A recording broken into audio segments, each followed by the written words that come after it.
귀한 주일에 성전에 오신 모든 분들을 축복합니다. 우리 옆에 성도님하고 한번 인사하실까요? 완전한 승리를 합시다. 아버지께 편지 쓰기 공모전이 있었습니다. 대상작이 있는데요. 제목이 아버지 죄송합니다 라는 글입니다.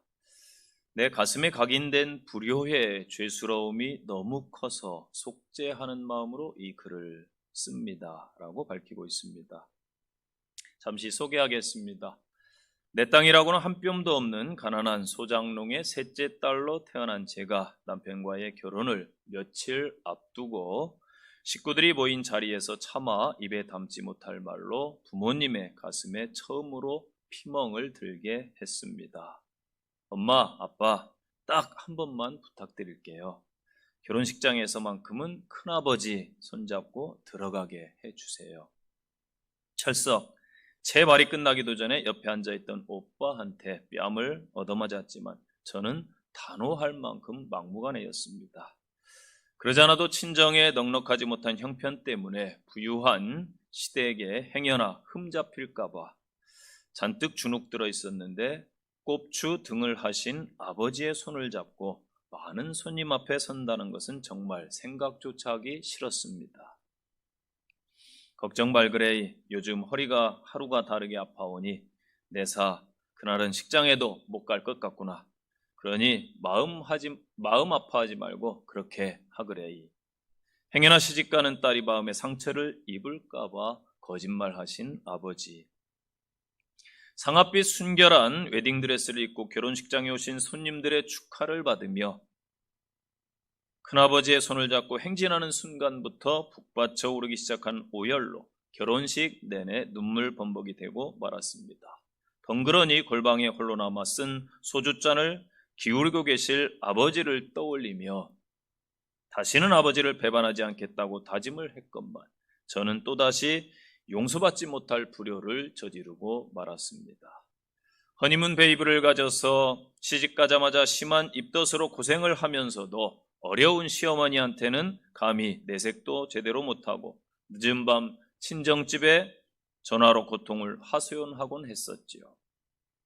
잔정 많은 남편이 사다주는 음식들은 냄새를 맡아도 구역질이 났고 친정 어머니가 투박한 손으로 묻혀주시던 겉절이와 텁텁한 청국장이 먹고 싶어 흉내도 냈지만은 실패의 연속이었습니다. 그러던 어느 햇볕 따스한 일요일 오후 화사하게 치장한 채 시어른들을 모시고 바깥 나들이를 하기 위해 승용차에 몸을 싣고 골목 어귀를 빠져나갈 무렵 제 눈을 의심하고 말았습니다. 얼굴을 잔뜩 숙인 채 꼽추등에 보자기를 들고서 건너편 슈퍼에서 두리번거리는 한 노인네는 분명 나의 아버지 같았습니다. 아버지, 한 번도 와본 적이 없으신데 설마 하면서 아버지가 아니길 간절히 바랬습니다. 그러나 그날 저녁 무렵 피곤한 몸을 이끌고 집에 도착한 후 슈퍼로 물건 사러 나갔던 남편이 슈퍼 아줌마가 전해주더라며 조그만 보따리를 내밀었습니다. 야야, 너가 어머니가 올락하다가 일 나가서 못 오고 내가 대신 가지고 왔대이. 하나는 청국장이고 하나는 겉절이다. 배골지 말고 맛있게 먹으래이. 맞춤법도 틀리게 어렵사리 쓰셨을 쪽지를 보면서 사돈댁에 흠잡힐까봐 들어오지도 않고 전에만 주고 가실 생각이었음을 짐작하고도 남았습니다. 장인어른도 참 여기까지 오셨으면 왜 그냥 가셨지? 남편도 미안해하는 눈치였습니다.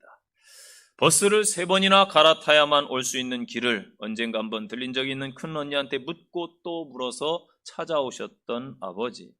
딸네 집이 눈앞이면서도 물 한 모금 얻어마시지 못하고 쓸쓸히 발길을 돌렸을 아버지를 생각하면 지금도 눈가에 이슬이 맺힙니다. 시집가서 자식을 낳아봐야 부모 마음을 반이나 깨닫는다고 했던가요? 늦게나마 철이든 저는 이제야 그 의미를 알 것 같습니다.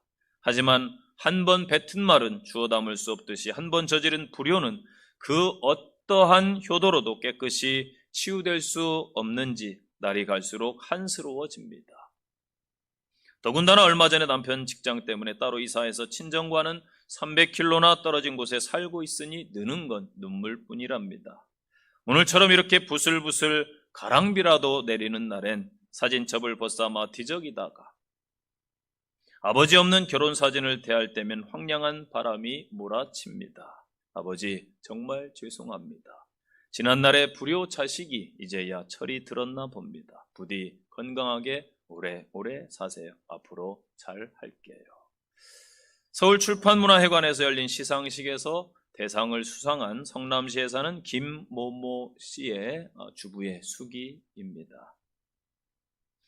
지금 소개한 편지글처럼 우리는 늘 뒤늦게 깨닫습니다. 사실 뒤늦게 깨달으면 그나마 다행이지요.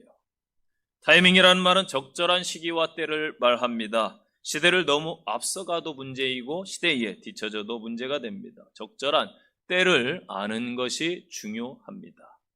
인생에서 남녀 간의 사랑의 문제도 타이밍이 중요하고 사업을 하시는 분도 성공을 하려면 타이밍이 정말 절묘해야 됩니다. 신앙의 영적인 세계에서도 저는 마찬가지라고 봅니다. 오늘 본문의 여리고 정복에 성공한 이스라엘은 계속해서 가나안 중부 지역을 장악하기 위해서 베다웬 지역의 조그만 아이성을 향해 진격했습니다. 그런데 이스라엘은 이 아이성의 공격에서 실패합니다. 아이성 1차 공격의 실패는 이스라엘 백성들을 큰 충격으로 몰아넣었습니다. 충분히 이길 것이라 생각했는데 조그만 성읍 거민에게 여지없이 패배하고 말았습니다. 하나님의 말씀에 따라 철저한 순종으로 이스라엘이 하나님의 도우심을 힘입어 여리고성을 함락했습니다. 큰 기쁨과 승리 뒤에 그 기쁨과 승리가 오래가지 못했습니다. 이번에는 불순종으로 말미암아 아이성 전쟁에서 패배했기 때문입니다. 후에 다시 승리를 하기는 했지만은 그 대가를 혹독히 치러야 했던 것입니다. 오늘 본문을 통해서 오늘날 우리가 처한 상황에 하나님께서 뭐라고 말씀하시는지 새겨 들으시는 은혜의 시간이 되시기를 바랍니다. 첫째 교훈은요, 실패의 원인을 알라는 것입니다. 1절 말씀 보세요. 바친 물건을 인하여 범죄하였으니 아간이 바친 물건을 취하였음이니라. 이 땅에 살아가는 동안 문제가 없을 수 없습니다. 인류 최초의 문제의 출발은 범죄였습니다. 하나님의 말씀을 불순종하고 거역한 일이지요. 죄는 우리를 불안하게 하고 실패하게 만듭니다. 죄가 있는 곳에 그곳이 어느 곳이든지 어느 공동체든지 늘 불편함이 있습니다. 실패가 따라옵니다. 나는 어떠한 일에 실패했을 때에 그 속에서 원인을 발견하고 다시 그 실패를 계속해서 반복하고 있습니까? 아니면은 같은 실수를 반복하지 않기 위해 노력하는 편입니까? 실수와 실패보다 더 큰 잘못은 그것에서 배우지 못하고 계속해서 그 실패를, 잘못을 저지르는 것입니다. 한두 번 실수하면 고치면 됩니다. 그러나 실수가 여러 번 계속되면 습관이 될 수가 있습니다. 어떤 사람이 습관에서 빠져나오는 것은 참으로 어려운 일입니다. 경영학의 석학 게리 하멜이 지은 책이 있습니다. 시대를 앞서가는 미래 전략이라는 책에서 나오는 내용입니다. 4마리의 원숭이를 한 방에 넣었습니다. 그리고 긴 장대의 꼭대기에 바나나를 매달아 두었습니다. 배고픈 한 마리의 대장 원숭이가 그것을 먹으려고 장대에 올라탔습니다. 그때 샤워기에서 찬물이 뿌려졌습니다. 깜짝 놀란 원숭이는 찬물을 뒤집어 쓰고 바닥으로 떨어졌습니다.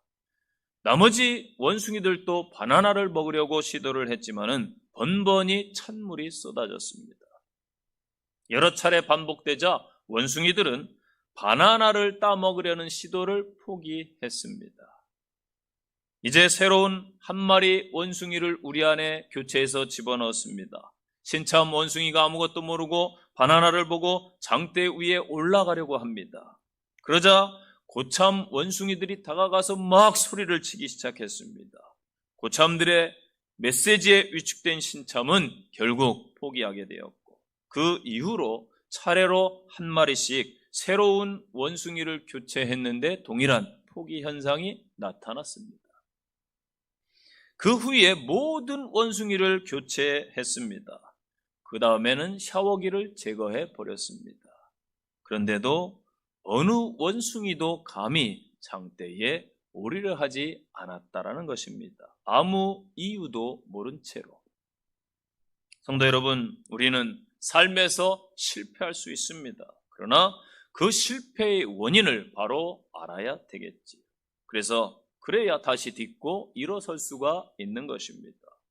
아이성 전투에서 이스라엘 백성들이 입은 손상은 단순한 전략상의 손실이 아닙니다. 이스라엘의 군대가 사기가 땅에 떨어졌어요. 이스라엘 군대가 가나안 토착 세력에 바로 그들에 비해서 앞선 것이 있다면은 그것은 만군의 하나님께서 그들의 군대와 함께한다는 확신입니다. 하나님께서 함께 하셔서 지금까지 승리한다라는 공식이었습니다. 그 믿음에서 그들은 담대한 용기가 나왔습니다. 그런데 그들은 두 번째 전투에서 패배를 합니다. 요단 도하와 여리고 성에 무너진 소식을 듣고 절망했던 가나안인들이 이제는 아이성의 전투 소식을 듣고 모두 단결해서 이스라엘을 대적할 것입니다. 이 두려움이 여호수아와 이스라엘에게 임했습니다.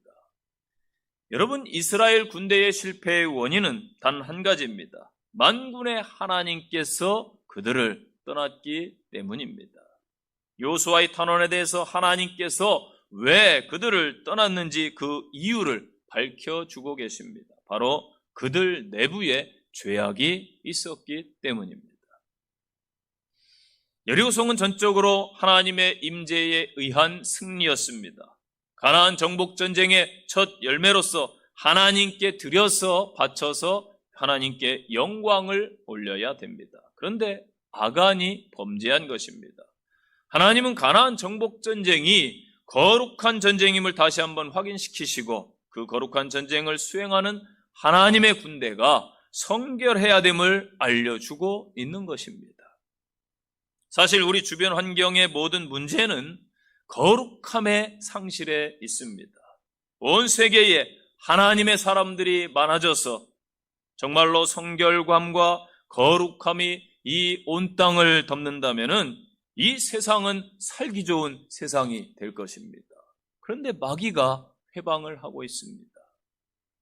서로 분열하게 만들고 비난과 비방하고 폭력과 거짓으로 전쟁으로 싸우게 합니다. 육적인 사람들이 이 땅에 많아지면은 늘 문제가 많아집니다. 죄악이 관영했습니다. 죄가 죄인 줄 모르는 시대가 됩니다. 우리 성도들이 먼저 거룩함을 회복해야 될 줄로 믿습니다.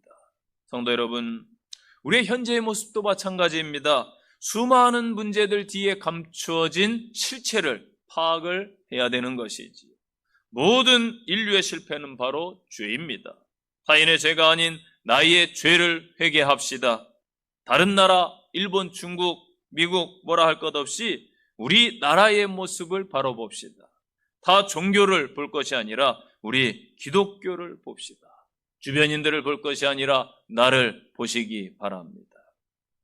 이 1절에서 범죄하였다라는 표현의 원어에는 의무를 성실하게 수행하지 않은 불성실을 뜻하는 단어예요. 불성실. 그래서 11절에서도 이스라엘이 범죄했다, 이 단어가 하타, 관역을 벗어났다. 레위기 6장 2절에서 이 단어를, 똑같은 단어를 뭐라고 번역했냐면은 신실치 못했다라고 번역하고 있습니다. 이스라엘이 하나님과의 언약, 하나님과의 의무에서 성실하게 이행하지 않은 것입니다. 여러분, 죄가 무엇일까요? 죄는 하나님의 백성들이 불성실한 것, 하나님의 약속을 지키지 않는 것을 말하는 것이지요. 1절에서 이스라엘의 범죄에 대해서 하나님께서 진노하셨다라고 말씀하고 있습니다. 원문에 보면은 극렬히 불타올랐다, 그렇게 기록되고 있어요. 26절에서도 극렬한 분노를 그치셨다라는 표현을 볼 때에 죄에 대해서 하나님이 어떻게 대하시는지 우리가 깨달아야 됩니다. 또한 아간이 취하였습니다. 여러분, 죄가 뭐예요? 우리는 우리가 살면서 그렇게 많은 죄를 짓지 않고 살아가고 있다고 자평할지 모르겠습니다.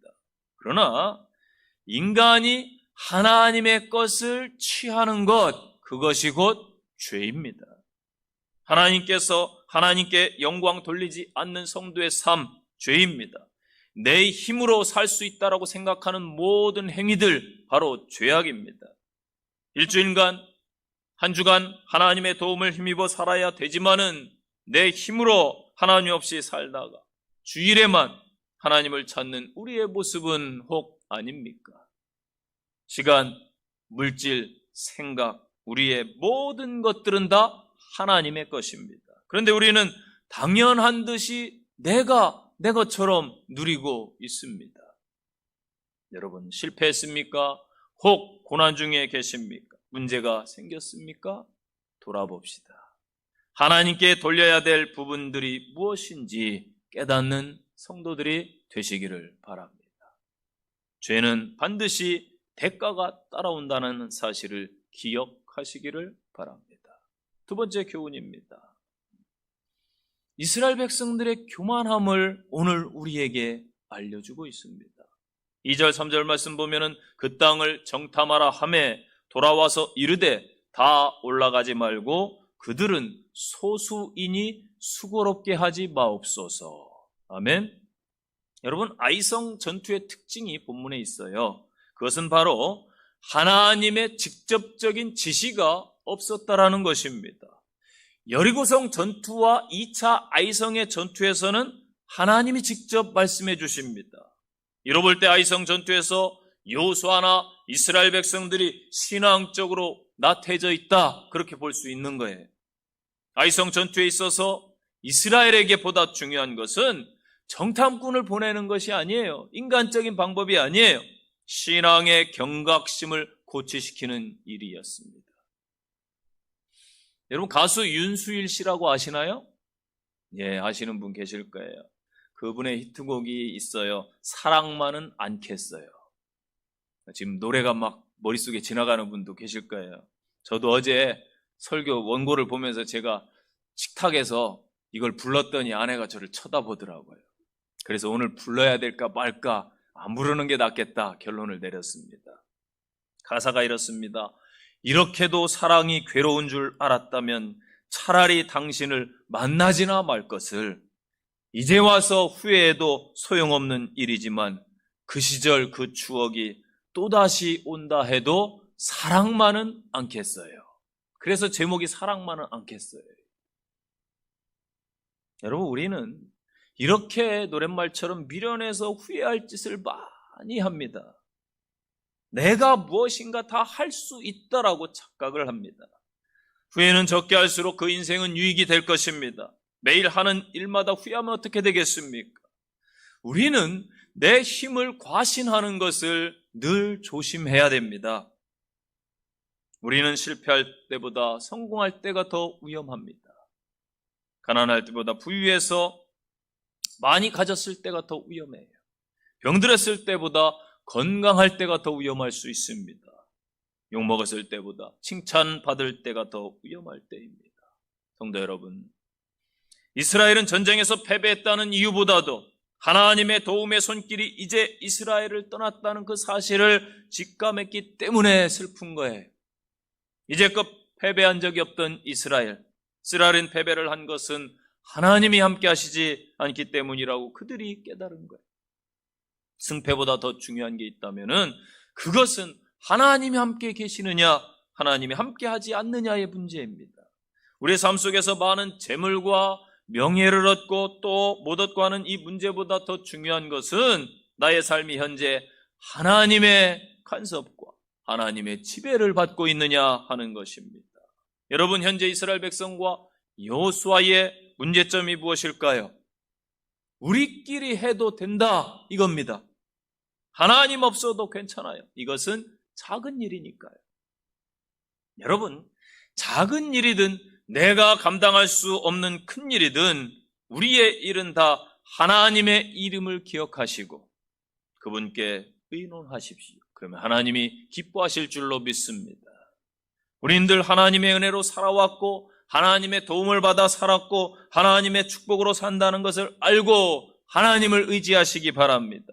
아무리 큰 것이라도 하나님이 도와주시지 않으면 능히 할 수 있지만은 하나님이 도와주시면 어떤 큰 문제도 극복할 수 있어요. 아무리 큰 것도 다 할 수 있어요. 여러분, 그러나 아무리 작은 사소한 것일지라도 하나님이 도와주지 않으면 우리는 아무것도 할 수 없다는 것을 고백하시기를 바랍니다. 이스라엘의 교만의 모습이 3절에 나와요. 수고롭게 마옵소서, 이 말씀이에요. 이 수고롭게로 번역된 단어가 태약가라는 단어예요. 노력하다, 애쓰다에서 파생되어서 피곤하다 이런 뜻입니다. 아이성 거민이 소수에 지나지 않기 때문에 모든 이스라엘 군사들을 다 아이성으로 올려보내서 피곤하게 할 필요가 없는 것이 맞는 말이요, 합리적입니다. 그러나 여러분, 이스라엘은 공동체입니다. 현재 이 교회는 공동체입니다. 여러분, 교만이 무엇일까요? 소수만 일하는 교회, 소수만 늘 피곤해하는 교회는 교만한 교회예요. 성도라면은 다 같이 참여해야 됩니다. 제가 보니까 우리 장로님들 열심히 일하시고 주인의식을 갖는 것 좋지만은 나 아니면 안 된다라는 생각을 버려야 됩니다. 그래서 장로님들이 열심히 앞장서서 일하시는데 왜 이렇게 되었을까? 당연히 장로님들 일하셔야 되죠. 그런데 늘 일하세요. 그래서 보니까 제 생각에 도와주는 분들이 많이 없으니까 저렇게 되셨구나. 여러분, 우리 교회는 침례교회죠. 모든 회중들이 함께 참여해야 됩니다. 성도 여러분들이 지금까지 방관해 오셨으니 소수만 일하는 교회가 된 거예요. 누구 책임일까요? 모두의 책임입니다. 성도 여러분, 당부드립니다. 기도의 자리 때문에 피곤해 하시기 바랍니다.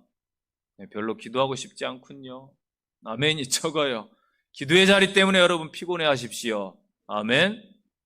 이번 주 금요기도에 한번 제가 보겠습니다. 아멘 하신 분들 참여하셔야 됩니다. 영혼에 대한 사랑, 그 한 영혼에 대한 전도 때문에 피곤해 하시기 바랍니다. 아멘.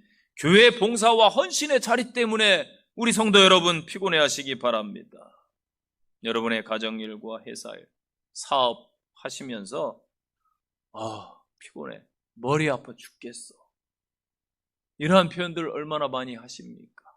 그런데 정작 여러분 교회 일 하시면서 얼마나 피곤해 하셨나요? 한번 자신을 돌아보세요. 이제는 우리의 교만함을 다 내려놓기 바랍니다. 교만한 곳에는 늘 마귀가 역사하고요, 교만한 곳에는 늘 갈등이 있고요, 교만한 곳에는 늘 실패가 찾아오고 승리할 수 없음을 기억하시기를 바랍니다. 세 번째 교훈이에요. 그러면은 현재 이 상황에서 이 어려움을 어떻게 극복할 것인가? 6절이 해답입니다. 6절 말씀 보세요.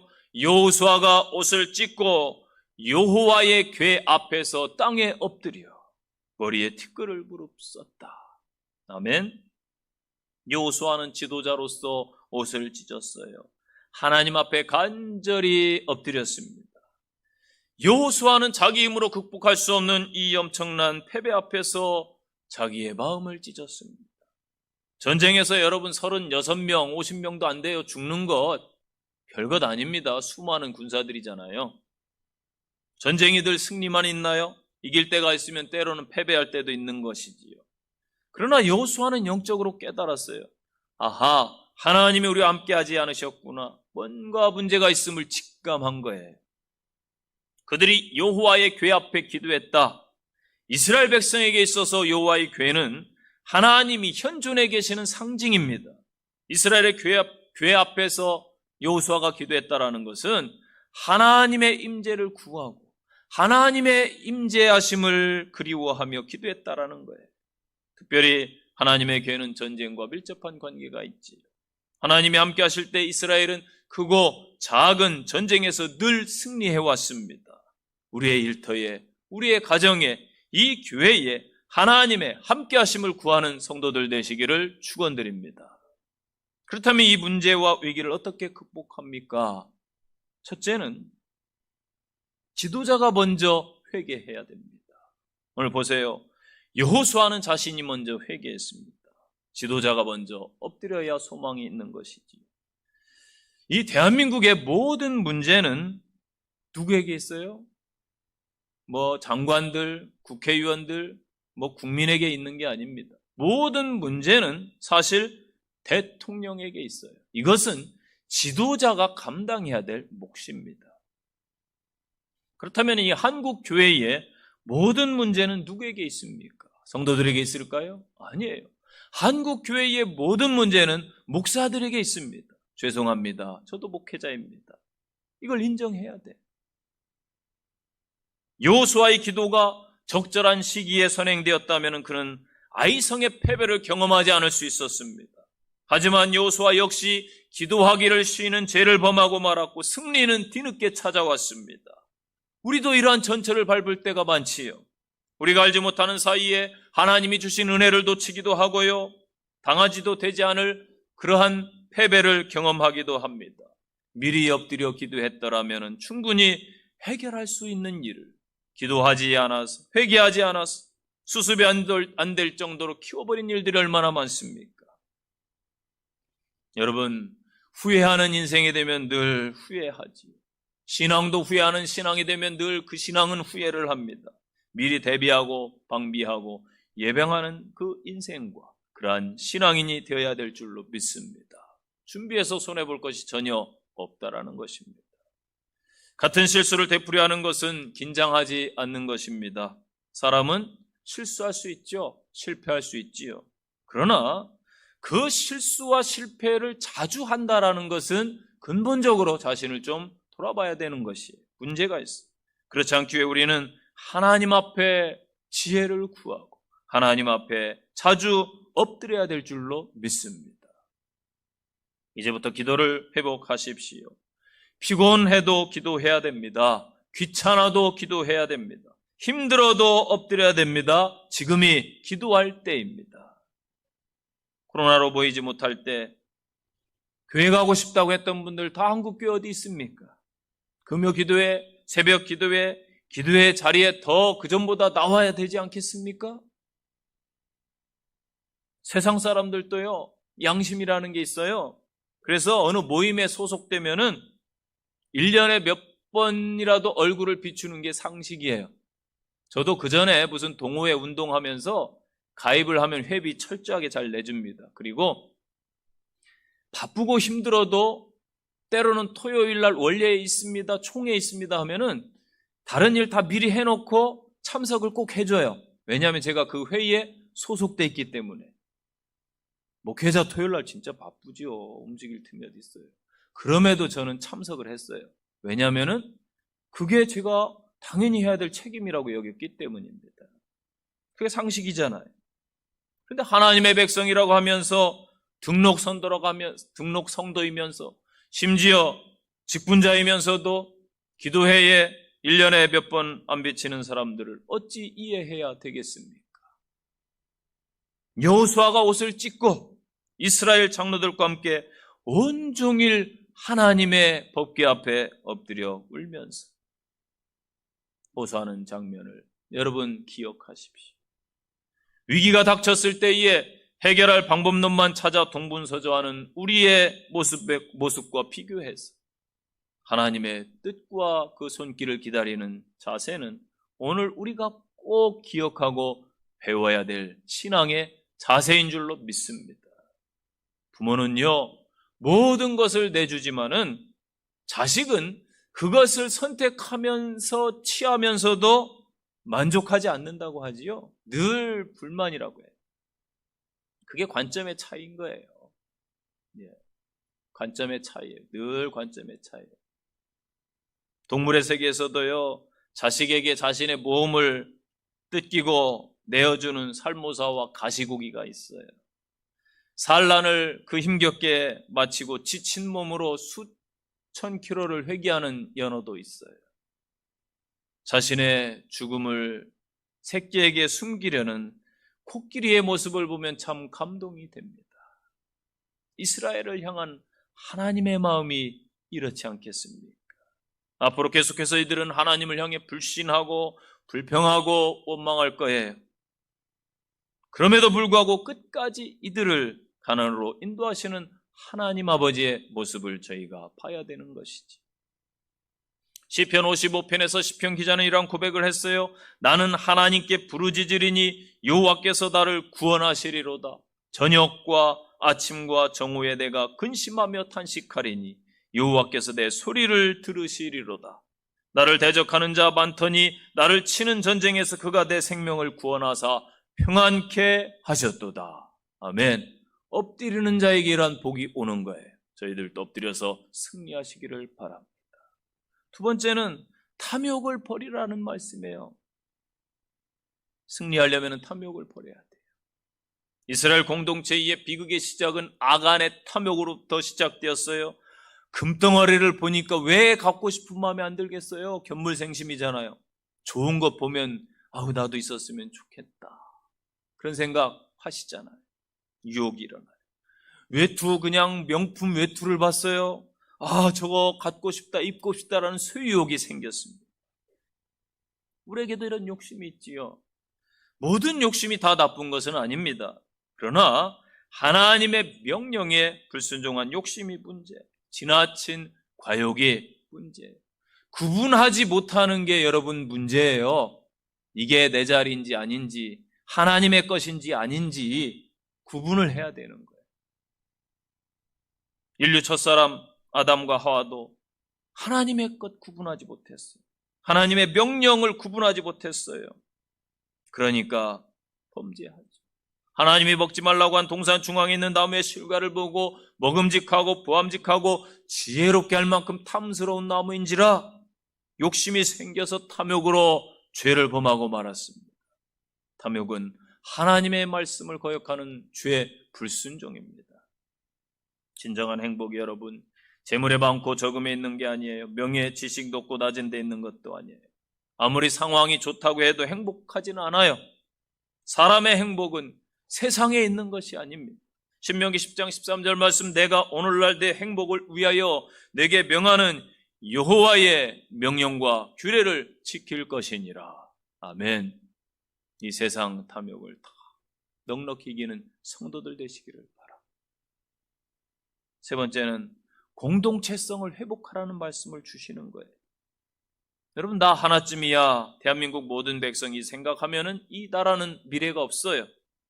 이스라엘은 특히 신앙 공동체입니다. 제가 엊그제 큰아들과 남산을 오랜만에 갔다 왔어요. 아내하고 큰아들하고 남산을 이렇게 올라가는데 올라가다 보면 호텔 옆에 신호등이 이쪽에 있고 저 위에도 있고 근데 저 밑에 신호등이 켜지면은 이제 횡단보도가 하얀 선이 그려져 있잖아요. 근데 거기 가기 싫어가지고 제가 무심코 그냥 이렇게 건넜어요. 그랬더니 큰아들이 저한테 아버지 횡단보도로 건너셔야 되지요. 그래서 제가 미안해 아들. 그리고 횡단보도로 이렇게 건너갔어요. 여러분 무심코 이렇게 하고 있더라고요. 그래서 아내한테 그런 이야기를 했어요. 집에 와서 야 내가 참 인간이 덜 되긴 덜 됐나 보다. 아직도 그러고 있으니 무심코 하는 행위들이 참 많지 않겠습니까?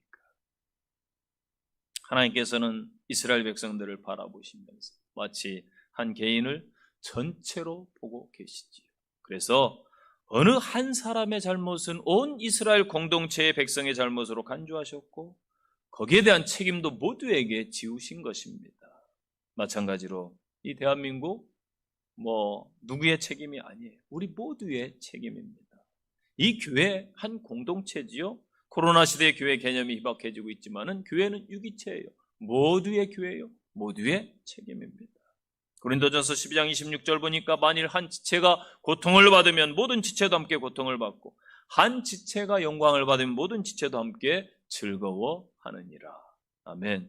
성도 여러분, 성도 전체에 대해서 책임 있는 나가 되시기를 바랍니다. 이 사회, 이 나라에 대해서 책임 있는 나가 되시기를 바랍니다. 결론의 말씀입니다. 성도 여러분, 뒤늦은 승리도 대단한 것입니다. 지는 것보다 낫죠. 그러나 제때 승리했더라면 불필요한 여러 아픔과 소모를 줄였을 것입니다. 이 세상은 항상 앞서가는 자들의 것입니다. 영적 세계도 마찬가지입니다. 뒤늦게 후회하고 뒤늦게 아차하는 신앙이 아니라 하나님 앞에서 늘 겸비한 신앙인들이 되시기를 간절히 축원드립니다.